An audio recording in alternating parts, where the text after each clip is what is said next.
सब मुझे जरूर देख रहे, मैं उनको मैं देख रहा। उन्होंने जरूर कहा जरूर आएंगे केशव।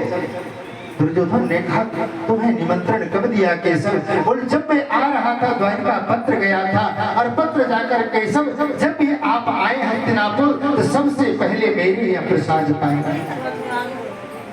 बोल मेरे यहाँ 56 प्रकार का भोग बना है, आप पा लेते? बोल नहीं, विदुर जी के यहाँ प्रसाद पाना है।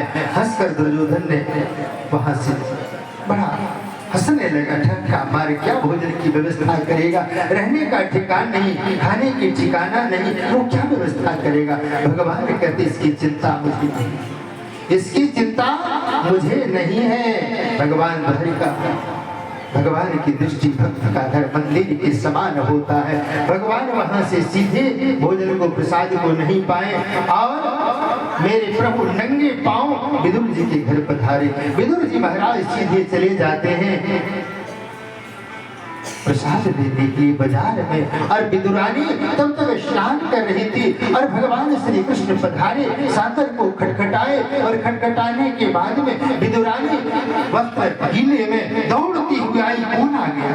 कौन आ गया? भगवान श्री जैसे सागर को खोले, भगवान श्री कृष्ण आगे। भगवान ने कहा ये तो पागल हो गई है। भगवान ने अपने तुरंत पटका निकाला और विदुरानी पर फेंक दिया। विदुरानी ने कहा केशव आओ ना, केशव आओ ना, पधारो। अपने आंगन में पूरी विदुरानी ने घुमा दिया। प्रभु इस जगह अच्छा नहीं है, प्रभु इस जगह अच्छा नहीं है, प्रभु केशव इस जगह अच्छा नहीं, प्रभु इस जगह अच्छा नहीं है। एक कोने में ले जाकर के विदुरानी ने बिठा दिया। पाटा को भी, पाटा मतलब पीढ़ा, पाटा को उल्टा बिठा दिया और उल्टे पाटे में गोविंद बैठ गया। उल्टे पाटे में बैठने के बाद में प्रभु ने कहा काकी जी बड़ी जोर से भूख लगी है, कुछ खाने की व्यवस्था है तो दे दो। विदुरानी ने कहा जरूर केशव, मैं रोज जल देती हूँ, केला का वृक्ष है उसमें जल देती हूँ, मीठा मीठा केला है, अभी मैं तोड़ के डलिया भर के ले आती हूँ। विदुरानी जाती है, डलिया भर करके केले तोड़ करके ले आती है और गोविंद के सामने डलिया भर के रख देती है और छिलका को उतारती है केले से और गोविंद के सामने छिलके को रख देती है और गोविंद उस छिलके को पाना प्रारंभ कर दिया और केले को दूर फेंक देती है।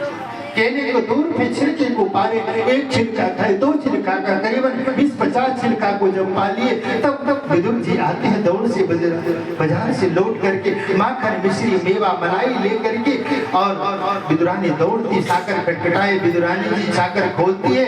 देवी जानती हो आज कितना बड़ा सम्मान मुझे केशव ने किया है कि बड़ी सभा में उन्होंने कहा विदुर जी की है निमंत्रण है, मैं अवश्य प्रसाद पाने जाऊंगा, इसलिए देवी में अभी दौड़ता हुआ लेकर के आया हूँ।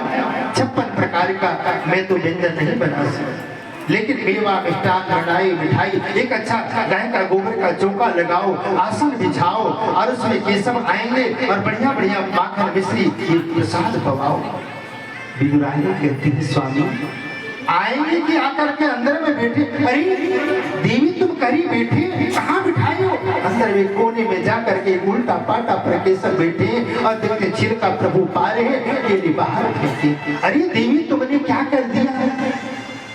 जब मेरे द्वार पर आई तुमने केले की तुरंत माखन मिश्री मेवा सामने रख देते केशव के साथ में और कह देवी तुमने क्या किया? ये केले को छिलका खिला रही हो, मेवा मिष्टान माखन मिश्री गोविंद पाते हैं कोमल मुख से और तुमने क्या कर दिया? भगवान श्री कृष्ण कहते हैं जो ये स्वाद था इस प्रेम में ये माखन मिश्री कहते हैं, ये माखन मिश्री में नहीं है। इसलिए भाव ही गोविंद को सार है, भाव से कुछ भी दे दे मुझे स्वीकार है। भाव से कुछ भी भक्त देता है भगवान को स्वीकार हो जाता है और इसके भाव बिना भगवान कुछ भी नहीं देते, भाव बिना भगवान कुछ भी ग्रहण नहीं करते।